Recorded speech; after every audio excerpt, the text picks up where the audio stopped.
Voin hi November ni som le pariat sang ni som ni le pali ani a longtlai OS bial tu MLA pusi ngun lian chunga chuan a MLA fan mangin longtlai a LED high mass lighting pahni ada a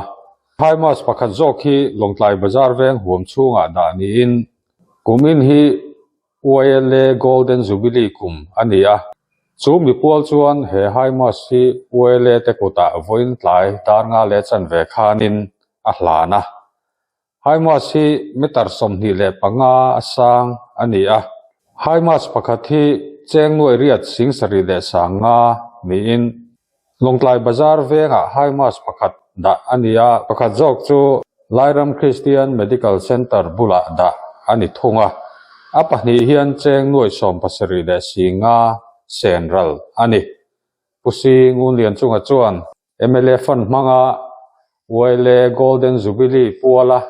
khotlangina mamotur thil thatak mai anti thei chu lom om ati thu asoya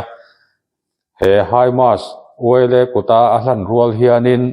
kum in OLA Golden Jubilee ya OLA member zong zong te du sakna hlanin Jubilee chibai abu bokane ole hey voin tla zan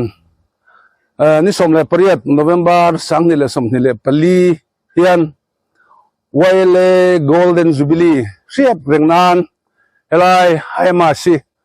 longtlai bazar OLA branch ne na lom takin Golden Jubilee siap rengnan kathane ya haima kan vu hi OLA te ne na kan pe ka hi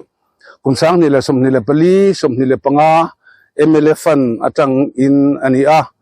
zon hey OLA Golden Jubilee dam taka ke ni hotan kan thleng te hi lom mong kati a ram rang om tele OLA member zong ten na OLA Golden Jubilee du sakna kahan ngale kalome